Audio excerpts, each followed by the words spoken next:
5 days of failing. My finger hovered over the call button for nearly 10 minutes before I finally pressed it. The phone rang once before a deep voice answered. Not Lucian. Dr. Ashford. The man said, not a question, but a statement, as if he'd been waiting by the phone. Mr. Thorne is expecting your call. Please hold. My stomach dropped. Expecting. A click, then, Vivian. His voice poured through the phone like dark honey, and I felt it in my bones. I was beginning to think, Lucian continued, amusement threading his words, that I'd have to come to you instead. I swallowed hard. About your proposition. Tomorrow night. I'll send a car at 8. Not a question. A command, delivered so smoothly it almost sounded like courtesy. Wear something comfortable. We have much to discuss. I haven't agreed to. Haven't you? Silence. Heavy, expectant. 8 o'clock, Vivienne, he repeated, softer now, almost gentle. Don't keep me waiting. The line went dead. But 24 hours later, as I stood in that ballroom surrounded by masked strangers and champagne I couldn't afford to drink, the black spots bloomed across my vision like ink drops in water. The corridor tilted sideways. I heard Dr. Chen calling my name from very far away. My knees buckled. The marble floor rushed up to meet me. I never hit it. Instead, there was cold, impossible, shocking cold, like being caught by winter-given form. Arms locked around me, one beneath my shoulders, one behind my knees, lifting me as if I weighed nothing. The scent surrounded me, cedar and night air and something ancient, like stone libraries and forgotten crypts. I have her. The voice was velvet wrapped around steel, cultured but otherworldly. Through the haze darkening my vision, I forced my eyes open and saw him. Lucian Thorne. The stranger who'd been watching me for weeks. His face hovered above mine, too perfect to be real. Aristocratic features carved from pale marble, dark hair falling across his forehead. And eyes. God, those eyes, shifting from gray to liquid silver as I watched. Glowing faintly, like moonlight trapped behind glass. Don't fight it, he murmured, and I realized I was cradled against his chest, held as if I was something precious and breakable. You're safe now. His lips moved against my hair, a whisper in a language older than English, older than Latin. My oxygen-starved brain caught only one word, repeated like a prayer, like a claim. Hours. Then darkness swallowed me whole. I woke to leather and the purr of an expensive engine. The world came back in fragments, soft lighting, cedar scent, the sensation of movement. My head throbbed with each heartbeat. I forced my eyes open and found myself lying across a leather seat in a Rolls-Royce, his jacket folded beneath my head as a pillow. Lucian sat across from me, one ankle crossed over his knee, watching with the patience of something that had all the time in the world. The partition was raised, and tinted windows made Boston look drowned outside, distant, submerged in shadow. Welcome back, he said quietly. I pushed myself upright too quickly.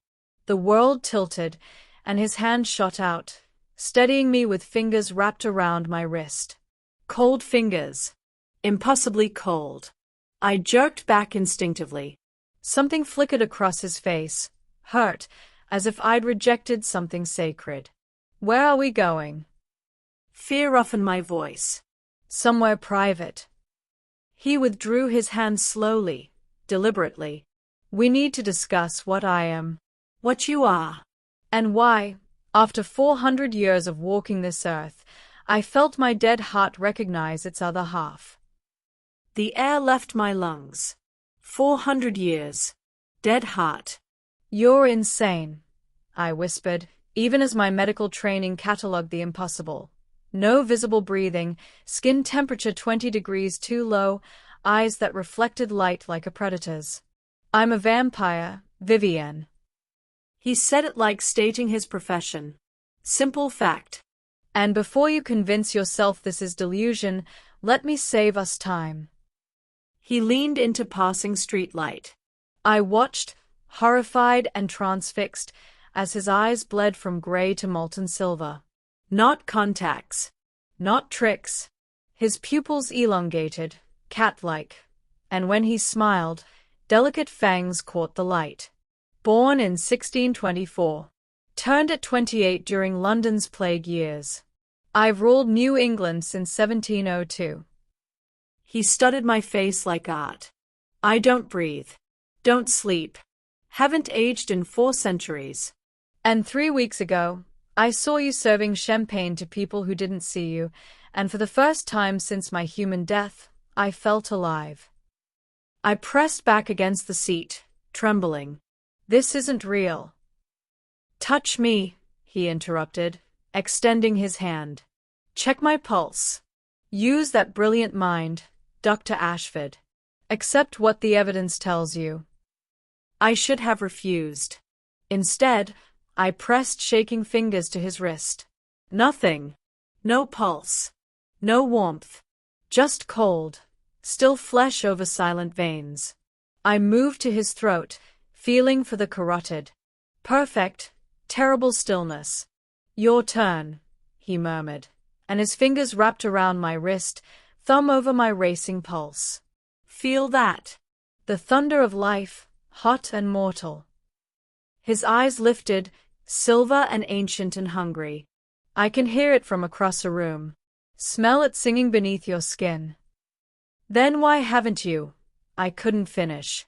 Because you're not prey. His grip tightened, possessive. You're mine. My blood mate. Once every few centuries, a vampire encounters a human whose soul resonates with theirs. His thumb stroked my pulse. When I caught you tonight, I felt it. The bond, snapping into place like a lock finding its key. Soulmates aren't real, I breathed. Then prove me wrong. See my world. And if you still want to walk away. Pain flickered across his features. I'll let you go. I'll even make you forget. The car stopped outside iron gates, the Thorn estate, Gothic and ancient and wrapped in rumors. One conversation, Lucian said softly. Then choose. The door opened. Cold November air rushed in. He extended his hand, pale, elegant, deadly. God help me, I took it. The knock came at 9:47 p.m., 3 days after I'd fled his estate with shaking legs and a mind full of impossible truths. I knew it was him before I opened the door. Maybe it was the sudden hush in the hallway, as if the building itself held its breath. Maybe it was the cold that seeped through the cheap wood, winter personified standing on the other side. Or maybe it was the way my pulse kicked up, recognizing him before my conscious mind could. Lucian Thorne stood in my dingy corridor like a Renaissance painting hung in a thrift store, devastatingly out of place. Charcoal suit that probably cost more than my yearly rent, dark coat over one arm, and in his hand, a manila envelope that looked far too thin to contain anything important. Dr. Ashford. His voice was warm honey despite the cold radiating from him. May I come in? How did you find my address? But I already knew. Men, creatures, like him found whatever they wanted. May I come in? He repeated, softer this time. Please. The please nearly undid me. I stepped back. He entered with fluid grace, and suddenly my studio apartment felt microscopic. He took in everything with those silver-gray eyes, the futon that served as both couch and bed, the kitchenette with its single burner, the stack of medical textbooks held together with hope and determination, the canvas I'd been working on propped against the wall, still wet. His gaze lingered on the painting. Something shifted in his expression. You paint, he said quietly. Not a question. When I can afford supplies. I crossed my arms, defensive. What do you want, Lucian? He turned those impossible eyes on me, and I felt pinned, examined, cherished all at once. To give you a choice without the weight of desperation crushing it. From the envelope, he withdrew 2 items. The first was a photograph, old enough that the paper had yellowed at the edges. It showed a woman in Victorian dress, dark hair piled high, delicate features that looked hauntingly familiar. She could have been my grandmother. Could have been me. Eleanor Ashford, Lucian said. Born 1868 in Boston. She was soul-born, part of a bloodline that carries compatibility with my kind woven into their very DNA. A genetic anomaly that appears once every few generations. His fingers traced the photograph's edge with something like reverence. She was my friend. Chose a mortal life, a mortal love. I honored that choice. But before she died, she made me promise that if her line ever produced another, I would watch over them. My hands trembled as I took the photograph. The resemblance was undeniable. You're her great-great-granddaughter, Vivienne. The first soul-born the Ashford line has produced in over a century. I've been watching your family for decades, waiting. His voice dropped. And then I saw you, and it wasn't duty anymore. It was need. The second item made my breath catch. A bank statement. My student loan account. Balance, $0. Paid in full 3 hours ago. $340,000. Gone. What did you do? I whispered. I removed the chain around your neck. He set the envelope on my counter. Wire transfer confirmation is in there. The loans are paid. The debt is erased. Panic and fury and something dangerously close to relief warred in my chest. I didn't ask you to. I can't accept. You can. He moved closer, not touching, but near enough that I felt the cold emanating from him like an aura. And before you throw it back in my face out of pride, understand what I'm purchasing, Vivienne. Not you. Never you. I'm buying you time. Time to finish your residency without working yourself to death. Time to paint. Time to breathe. His eyes held mine. Time to decide if what you feel when you look at me is fear or recognition. This is manipulation, I said, but my voice shook. This is courtship. A slight smile curved his perfect lips. I'm 400 years old. I've forgotten more about patience than you've had time to learn. But I'm also a creature of hunger, Vivienne, and I've been starving for 4 centuries without knowing it. So yes, I'm removing every obstacle between you and a free choice. I want you to choose me because you want to, not because you're too exhausted to fight. And if I still say no? Pain flickered across his features, raw and ancient. Then you say no. The money is yours regardless. Consider it a gift from Eleanor's old friend to her descendant. He stepped back, giving me space. All I ask in return is time. Let me court you properly. Dinners. Conversations. Let me show you what a life with me could be. Why? The word burst out. Why me? If this soul-born thing is genetic, there have to be others. There are. His voice went soft, reverent. But none of them are you. None of them look at me like I'm both monster and man and can't decide which terrifies them more. None of them paint loneliness so beautifully it makes my dead heart ache. He gestured to my canvas, a dark cityscape, all shadow and isolation. None of them make me want to be alive again. Silence stretched between us, heavy with possibility and danger. 1 month, I heard myself say.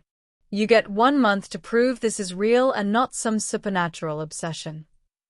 His smile could have lit the darkness. 1 month. Starting now. He moved to the door, then paused. Eat something tonight, Vivienne. Please. Your heartbeat has been irregular since I arrived. Then he was gone, leaving only cold air and the scent of cedar. And a bank statement that said I was finally, impossibly free. The car arrived at sunset 3 days later, not the Rolls-Royce this time, but a vintage Jaguar, sleek and black as a panther. Lucian himself stood beside it, dressed in dark jeans and a charcoal sweater that made him look almost human. Almost. "I promised to court you properly," he said, opening the passenger door. "That begins tonight."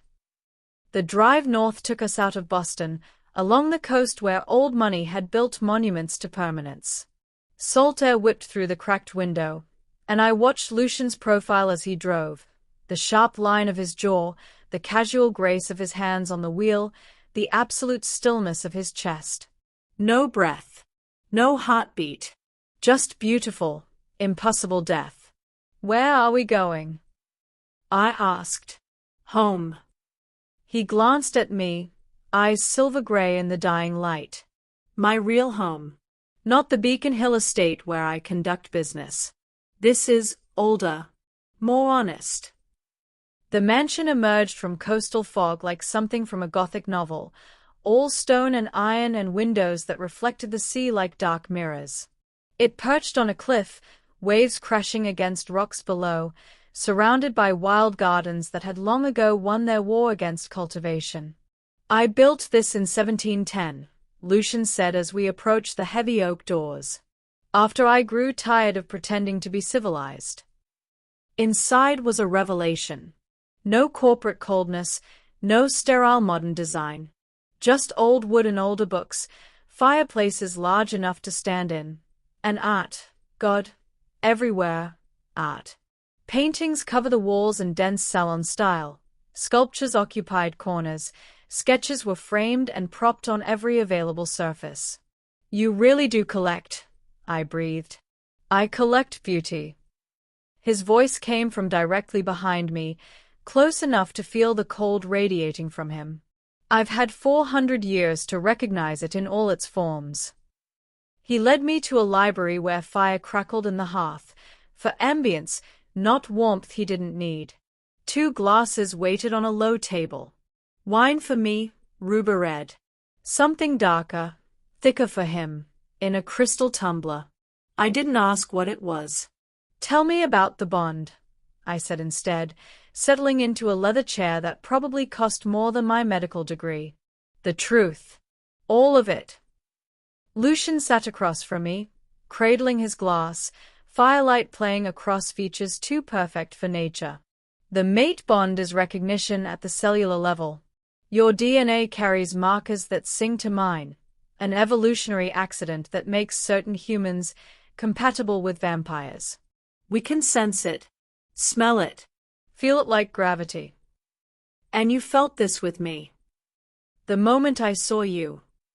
His eyes found mine, intense. "But sensing compatibility isn't the same as confirming the bond. That requires touch. Skin to skin, palm to palm. If the bond is real, we'll both feel it.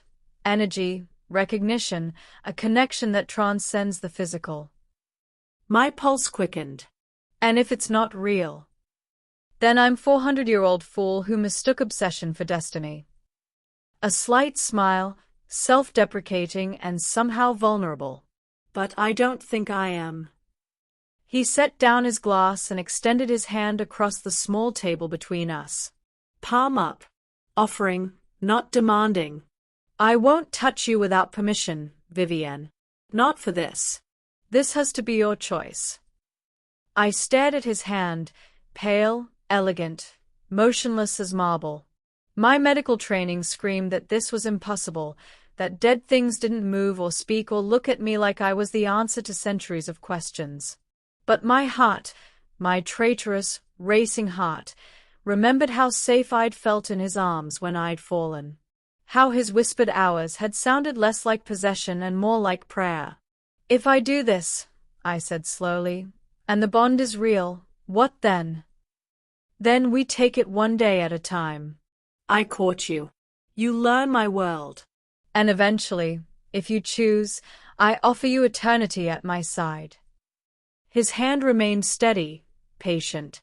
"But first, we confirm the truth. Together." The fire crackled. The sea crashed against rocks outside. And I, Vivienne Ashford, woman of science and rationality, reached across the space between mortal and monster. Our palms met. The world ignited. Energy surged up my arm like lightning, not painful but overwhelming, heat and cold simultaneously, recognition coded into every cell, a rightness so profound it brought tears to my eyes. I gasped. Lucian's eyes blazed pure silver, his fingers curling around mine as his lips parted in wonder. There, he breathed. Do you feel it? The bond, recognizing itself. I felt it. God help me. I felt everything. His loneliness across centuries, his hope, his hunger, his absolute certainty that I was meant to be his. And underneath it all, terrifying and undeniable, my soul, reaching back. Yes, I whispered. His smile could have rewritten history. Then let me court you properly, Dr. Ashford. Let me prove I'm worthy of this gift. Our hands remained intertwined as firelight danced and the sea sang its ancient song. And for the first time in my exhausted, debt-crushed life, I felt something dangerous. I felt hope. She was waiting in the garden when I arrived for my third visit to the coastal mansion, a woman who looked 30 but moved like time itself had learned grace from watching her. Pale as Lucian, beautiful in a way that suggested violence beneath porcelain, with silver-blonde hair that fell past her waist and eyes the color of frozen amber. Seraphine. I knew her name before Lucian made introductions. She was legendary even in the whispered rumors about the Thorn family, his second-in-command, his oldest friend, the huntress who'd walked beside him for 3 centuries. So this is the Soulborn, she said, circling me like a predator evaluating prey. Her accent was older than Lucian's, flavored with something that might have been French centuries ago. The mortal who's made our king forget himself. Seraphine, Lucian warned from the doorway. Be civil. I'm always civil. She stopped in front of me, amber eyes dissecting. Before I kill someone. My medical training kept my voice steady. Should I be concerned? A slow smile curved her lips, revealing the barest hint of fang. That depends. Are you here to heal him or break him? I'm here because he asked me to be. Wrong answer. She moved with inhuman speed, suddenly behind me, her cold breath against my ear. His always asking for something, reaching for connection across his immortal isolation. But you're not just another fascination, are you? You're the bond. The match. The one thing in 400 years that could actually destroy him if you choose wrong. Lucian appeared between us in a blur of motion, placing himself as barrier. Enough. But Seraphine just laughed, stepping back with raised hands. Peace, Lucian. I'm not going to harm your precious mortal. I'm going to educate her. Those amber eyes found mine over his shoulder. Walk with me, Dr. Ashford. Unless you're afraid. I'm terrified, I admitted. But I'll walk anyway. Something like approval flickered across her ancient features. We walked the wild gardens while Lucian watched from the terrace, tension in every line of his body. Seraphine plucked a dying rose, twirling it between pale fingers. I was turned in 1424, she began without preamble. During the 100 Years' War, by a vampire who thought a female warrior would be amusing. I killed him within a decade and spent the next century alone, learning what immortality truly costs. She glanced at me. Do you know what it costs, Vivienne? Everything. Everyone, she corrected. Everyone you love, withering and dying while you remain. I've had 17 mortal lovers across 600 years. I remember all their names. All their faces as age took them and left me untouched. The rose crumbled to dust in her hand. Immortality is beautiful and terrible, and you cannot understand it from the mortal side of the divide. Then why tell me? Because Lucian loves differently than I do. She stopped walking, facing me fully. When I love knowing it's temporary. A brief fire. But Lucian, when he loves like the ocean loves the shore. Relentlessly. Eternally. With enough force to reshape landscapes. Her voice dropped. He loved a human woman once, in his early years as a vampire. Refused to turn her, respecting her choice. Watched her grow old, marry another, have children. It nearly drove him mad. That's why he stopped feeling, stopped reaching, stopped hoping, for 3 centuries. My chest tightened. Until now. Until you. Seraphine's eyes blazed. The bond has awakened everything he buried, and if you walk away, if you reject him after he's allowed himself to hope again, she leaned close. It won't kill him. That's the tragedy. He'll just return to that hollow existence, but worse now, because he'll know exactly what he lost.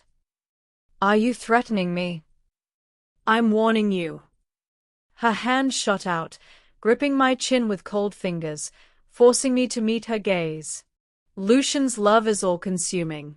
It will demand everything, your time, your mortality, your very humanity eventually.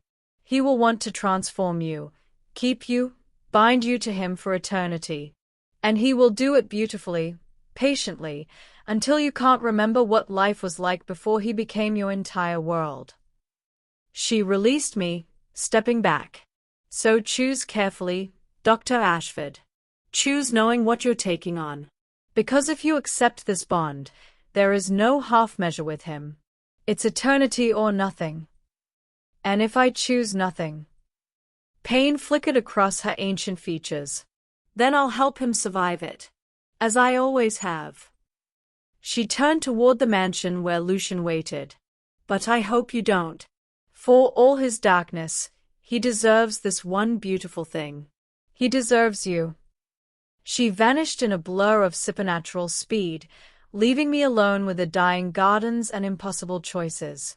Inside, Lucian waited with wine and worry in his silver eyes. And I realized Seraphine was right. This was eternity or nothing. There would be no in-between. The changes started small. A patient in the ER, coding from cardiac arrest.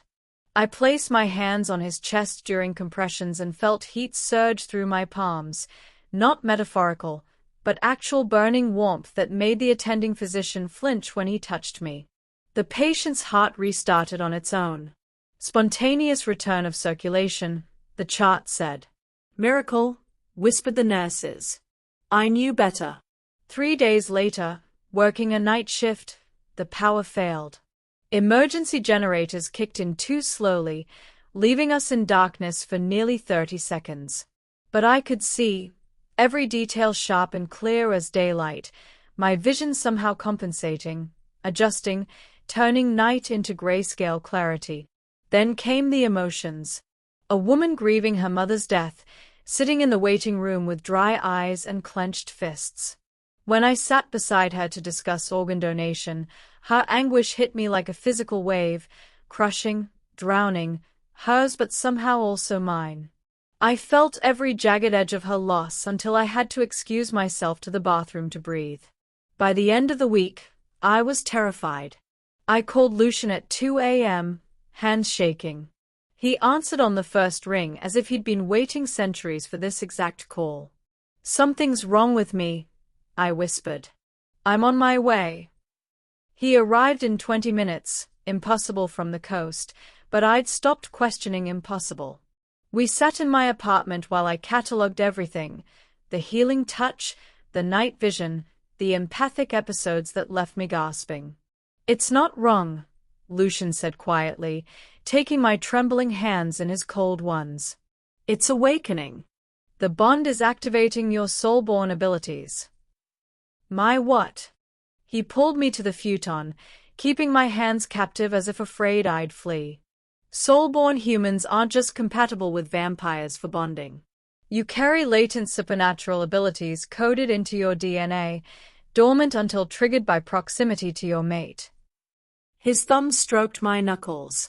By being near me, touching me, accepting the bond, you've activated gifts that have been sleeping in your bloodline for generations.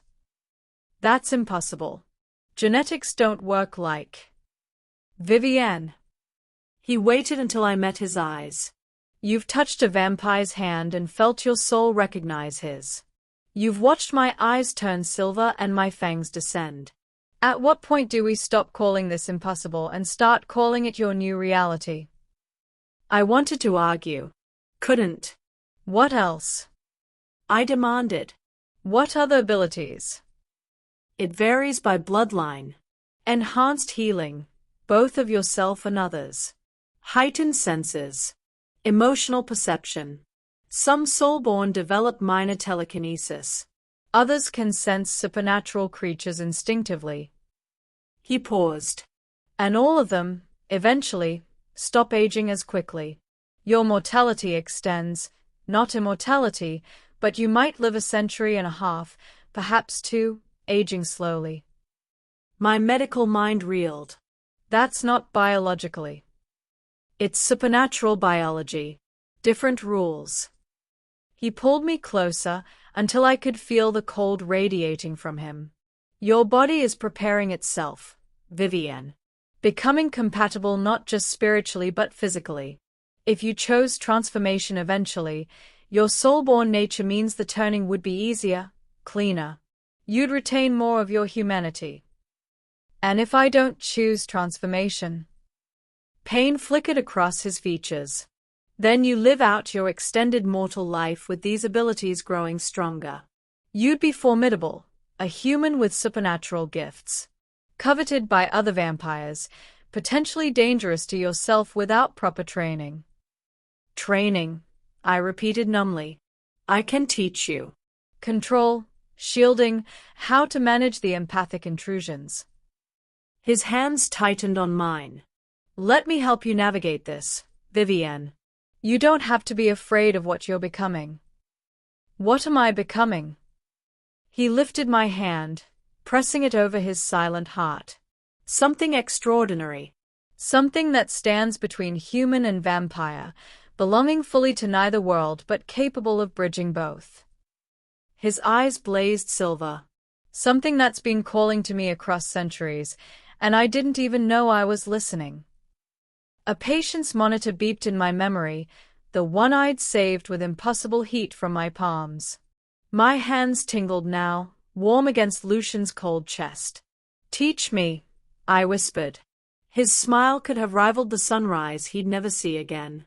Every night, he promised. For as long as you'll have me.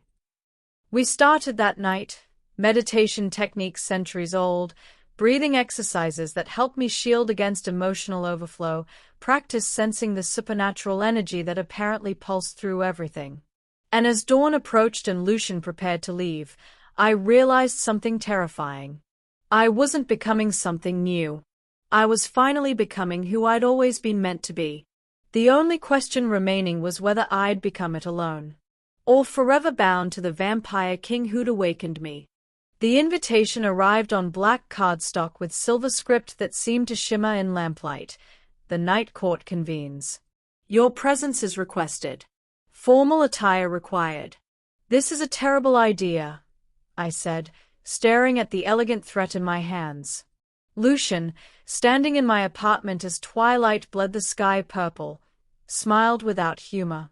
Probably. But necessary. The other houses have been circling since rumors started about the soulborn I've claimed. Better to present you formally than let them think I'm hiding you out of shame or weakness. You're using me as a political statement. I'm declaring my intention to make you queen. He closed the distance between us, cold fingers tilting my chin up.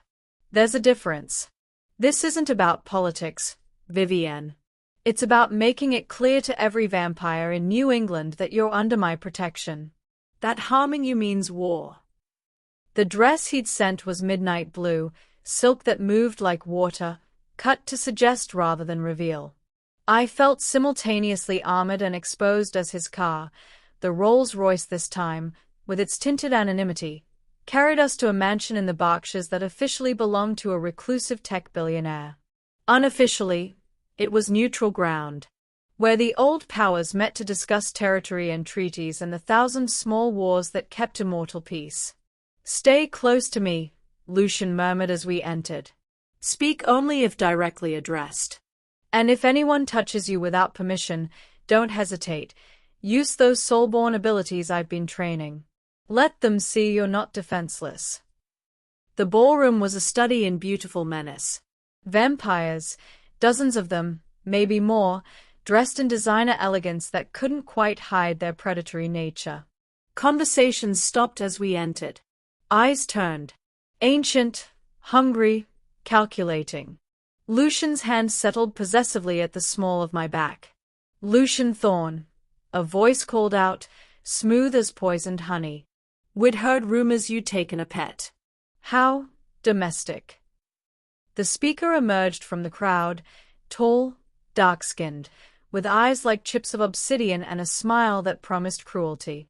His suit was impeccable, his presence absolutely lethal. Marcus, Lucian acknowledged, voice gone cold and formal. Still compensating for your territory's declining influence with cheap provocations, I see. Marcus's smile sharpened. This isn't a pet, then. This is Dr. Vivienne Ashford. My soul-born mate. My intended queen. Lucian's words rang through the sudden silence like a bell tolling. And she is under my absolute protection. The first law applies. Murmurs rippled through the crowd. The first law, I'd learned it during our training sessions. An attack on a vampire's declared mate was considered an attack on the vampire themselves. It meant blood challenge. It meant war. Bold. A woman's voice purred. She materialized from the shadows, Asian features untouched by the 6 centuries Lucian had told me she'd lived, wearing red silk like a warning. To claim a mortal so publicly. What happens when she ages, Thorn? When she withers while you remain. Will your little soul-born bond survive watching her rot? Lady Akiko, Lucian replied with icy courtesy. Always a pleasure to witness your charm. A third figure stepped forward, European, blonde, with the kind of classical beauty that suggested Roman statues. The real question, he said in accented English, is whether the bond is genuine or convenient. How do we know this isn't theater? A mortal you've mesmerized into compliance to strengthen your political position. Because, Vladimir, I could simply kill you instead if I wanted to strengthen my position. Lucian's voice dropped to something darker. The bond is confirmed. Witnessed by Seraphine. Verified by ancient rite. Challenge it if you dare. Vladimir's eyes flickered to me, assessing. Then let us see. If she's truly soul-born, she should demonstrate abilities beyond mortal limitation. My pulse hammered. This was a test. A trap. Lucian's hand tightened against my back. Reassurance, support, trust. I stepped forward, away from his protection. You want proof? I met Vladimir's ancient gaze without flinching. Fine. I opened the empathic shields Lucian had taught me to control, letting the supernatural senses I'd been developing reach out. The room flooded my awareness. Immortal signatures like cold stars, each vampire a void where living warmth should be.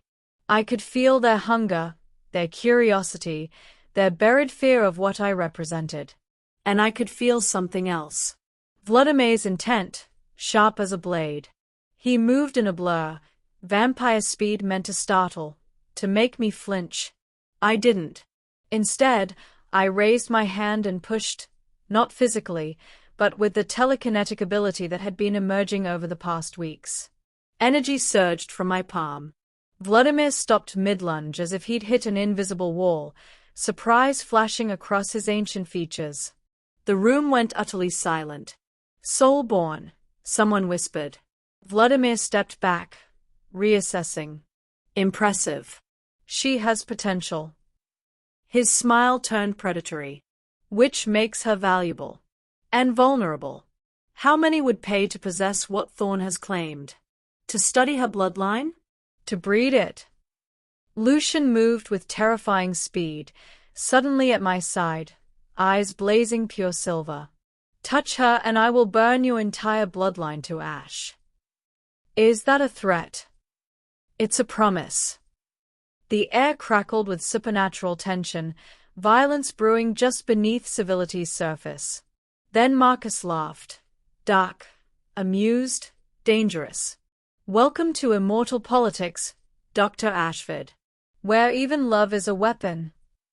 And I realized with creeping horror that this was my future if I accepted Lucian's world. Centuries of this. Forever. The oracle lived beneath the mansion, in chambers so old they predated the building above. Stone corridors carved when America was still colonies, when vampires walked more openly and mortals whispered prayers against the dark. Lucian led me down after the night court adjourned, past wards that made my soul-born senses scream warnings. His hand never left mine. Her name is Cassandra, he said quietly. Turned in ancient Greece, before Rome fell. She was a prophetess in life. The gods cursed her with visions no one would believe. In death, her gift evolved. Now, everything she sees comes true. Why are we here? Because 3 rival houses challenge my claim to you tonight. Because Marcus asked questions about bloodlines and breeding that suggest he's not alone in his thinking. Because he stopped at a heavy iron door. Because I need to know what's coming. And she's been asking to see you since the moment I found you. The chamber beyond was circular, lit by candles that had been burning for what looked like decades. Wax stalactites dripped from iron sconces. And in the center, sitting on cushions surrounded by scattered tarot cards and bone fragments, was a woman who looked barely 20. Her eyes were completely white. No iris, no pupil. Just milky blankness that somehow still saw. The soul-born comes at last. Her voice was layered, as if multiple people spoke through her throat. The king's mortal bride. The catalyst. The burning. My hand tightened on Lucian's. I don't understand. Don't you? Those blind eyes turned toward me with unnerving precision. You felt it, haven't you? The way your presence shifts things. The way immortals who haven't cared about anything for centuries suddenly care about you. The way Lucian Thorne, who buried his heart 300 years ago, now bleeds for you with every breath he doesn't take.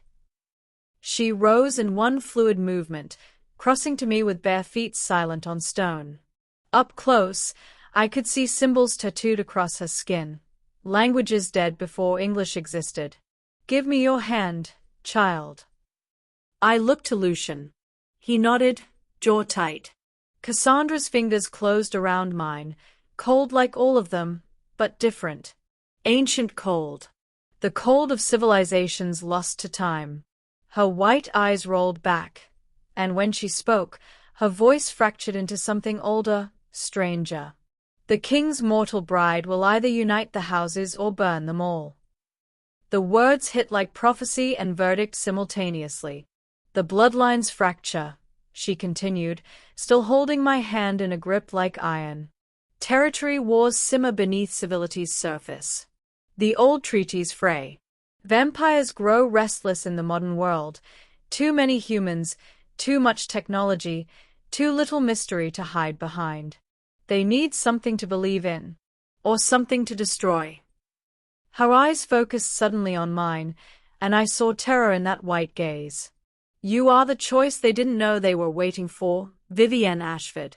A soul-born claimed by the most powerful king in New England. If Lucian transforms you, if you become his immortal queen, you become a symbol, proof that vampires can still bond, still love, still choose something beyond endless hunger. The houses will rally or rebel based on what you represent. And if they rebel, my voice shook. Then your transformation becomes the spark that ignites war. House against house. King against king. They will fight over you, over what you symbolize, over whether love or power should rule immortality. She released my hand, stepping back. You are not just a mate, child. You are a catalyst. The future pivots on your choice. That's insane, I breathed. I'm just a medical resident. I'm nobody. You're soulborn. Cassandra's smile was terrible and pitying. You stopped being nobody the moment his dead heart recognized yours. Now you're the answer to a question vampires have been asking for millennia. Can immortals still be human? Can monsters still love? Lucian pulled me against him, his cold arms a refuge. Is there a path where she survives this? Where we both do? Cassandra tilted her head, listening to something only she could hear. 3 paths lie before you. In one, she refuses transformation and you both walk away. She lives a mortal life extended by her soulborn nature. You return to hollow immortality. Safe. Lonely. Small. The second. She transforms, becomes your queen. You unite the houses under a banner of love over power. It will take decades, cost lives, require sacrifices that will test everything you are. But at the end, her blind eyes glistened. At the end, you reshape what it means to be vampire in the modern age. And the third path? I asked, though dread filled my chest. Cassandra's expression went dark. She transforms. You claim your queen, and the houses who cannot bear to see power softened by love rise against you. Civil war. Blood and ash. The night court burns, and everyone, mortal and immortal, suffers the consequences. Silence pressed down like a weight. Which path do we take? Lucian's voice was barely a whisper. That, King of New England, depends on whether your soulborn bride chooses to be a healer or a weapon. Whether she saves your kind, Cassandra's smile turned sharp, or sets them all aflame. She gestured toward the door, dismissing us. As we climbed back toward the surface, toward the world where vampires played at civility and I pretended to be normal, I felt the weight of impossible choices settling on my shoulders. I wasn't just choosing my future anymore. I was choosing theirs. All of them. The attack came during the Thursday night shift, when the ER was chaos and I was too exhausted to notice the predators circling. 2 men in expensive suits appeared in the trauma bay, moving wrong, too fluid, too focused, eyes tracking me with inhuman precision. My soulborn senses screamed warnings half a second too late. Dr. Ashford. The taller one smiled without warmth. You're needed elsewhere. I backed toward the supply closet, hand-finding the panic button Lucian had given me, a small device disguised as a pager. I don't know what you... He moved in a blur. Vampire speed, crossing 10 feet in a heartbeat. His hand clamped around my wrist with crushing strength. The Crimson Court sends its regards. Marcus believes you be better appreciated in his territory. More thoroughly studied. The second vampire appeared behind me, blocking escape. Don't fight, soulborn. We'd prefer to deliver you intact, but damaged is acceptable. Terror spiked through me. Then something else. Anger, hot and bright. I'd spent weeks training with Lucian, developing abilities I barely understood. Time to see what they were worth. I dropped my shields and pushed, telekinetic force erupting from my core. Both vampires staggered back, surprise flashing across their ancient features.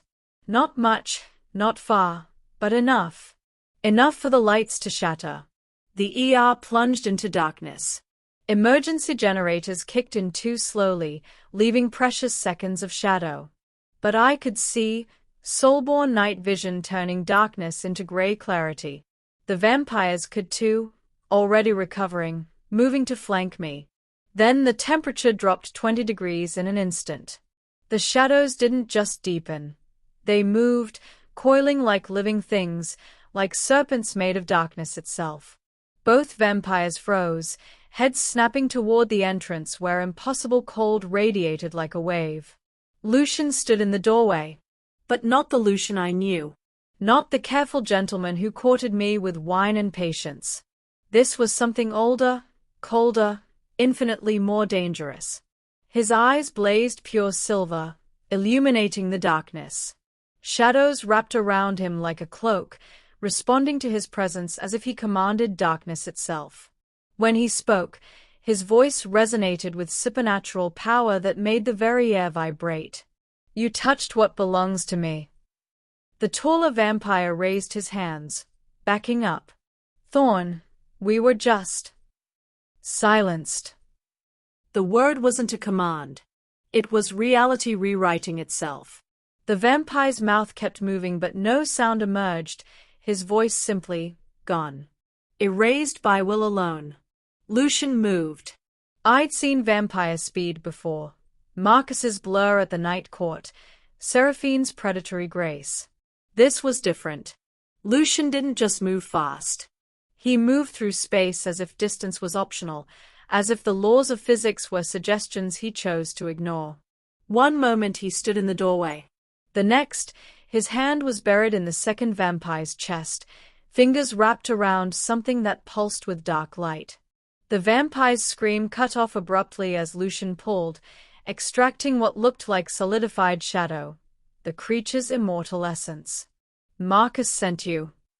Not a question. Lucian's voice was glacier cold. "Tell your master this.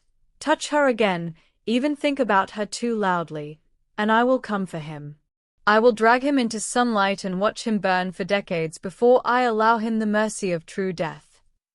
He released the vampire, who collapsed, gasping. The one he'd silenced was already fleeing, supernatural speed carrying him toward the exit. Lucian let him go. Then he turned to me, and I saw it, the true face of the creature who'd ruled New England for 3 centuries. Power radiated from him like heat from a furnace, shadows still coiling at his feet, eyes blazing with immortal fury and something deeper.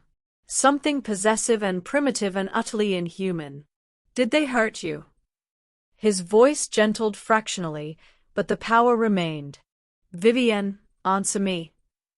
I should have been terrified. Every survival instinct screamed that I stood before an apex predator, a creature that could unmake reality with a thought, who'd just casually extracted another vampire's essence like plucking fruit. Instead, I stepped toward him. "I'm okay," I said.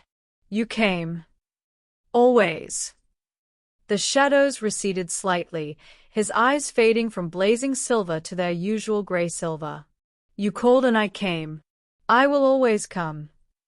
His hand cupped my face, still cold, but gentler now, the monster retreating behind the man's mask. I should have anticipated this. Marcus testing my defenses, seeing if I'd really go to war over mortal. I underestimated his boldness. "You just ripped out a vampire's essence with your bare hand." A slight smile curved his lips. "I've done worse for lesser reasons." His thumb stroked my cheekbone. "Are you afraid of me now? Now that you've seen what I am when the civility falls away?" I searched his face, the inhuman beauty, the ancient eyes, the shadows still clinging to him like loyal pets. I'd just watched him rewrite reality, command darkness, move through space like a god playing at physics. And I felt safe. I whispered, "I feel safe." Something raw and vulnerable flashed across his features. "Vivienne." "I see you, Lucian. The monster and the man. The gentleman who courts me with patience and the king who'd burn the world for me." I pressed my hand over his silent heart. "And I'm not afraid." His forehead dropped to mine, eyes closing. "You should be. You should run from what I am, what I'm capable of." But I won't. The truth settled into my bones, certain and irrevocable. Because that monster just saved my life. That king just declared war to protect me. And I stopped, the words too big, too soon. His eyes opened, silver and hopeful and terrified. "Say it." "I'm falling in love with all of you." The smile that crossed his face could have lit the darkness he commanded. "Then let me take you home," he murmured. "Let me keep you safe while I remind Marcus why challenging me was his last mistake." I took his hand, cold and deadly, and mine. and let the vampire king carry me into the night. 6 months after I'd collapsed in his arms, Lucian brought me back to where it all began. The Huntington estate stood empty under October moonlight, the ballroom stripped of its chandeliers and masked aristocrats, leaving only marble and memory. Our footsteps echoed in the vast space as he led me to the exact spot where I'd fallen, where he'd caught me, where everything had changed. "I've been thinking about that night," he said quietly, still holding my hand. "How you looked at me with those eyes, half-conscious, not knowing what I was. And I thought, mine. Before logic, before reason. Just recognition. 6 months. 6 months of training my soul-born abilities, of learning immortal politics, of falling deeper into a world that shouldn't exist. 6 months of watching Lucian navigate the aftermath of Marcus's failed kidnapping, political maneuvering, territory negotiations, and finally, 3 weeks ago, Marcus's formal apology delivered with gritted teeth and barely concealed fury. 6 months of falling in love with a vampire king. "The houses are watching," Lucian continued, turning to face me fully. "Cassandra's prophecy hangs over everything. Unite them or burn them all. They are waiting to see what we choose. What you choose." My heart hammered against my ribs. "Lucian, let me say this. Please."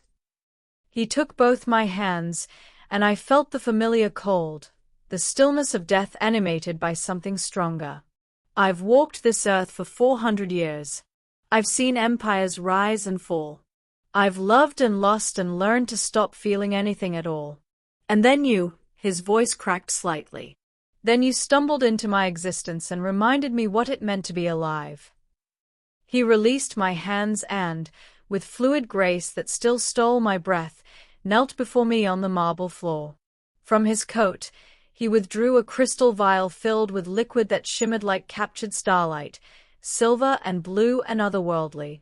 My soul-born senses recognized it immediately, concentrated immortal essence, the catalyst for transformation. "This is the choice I promised you," he said, looking up at me with eyes that had seen centuries. "Drink this, and you begin the transformation. 3 days of change, of your mortality burning away and immortality taking root.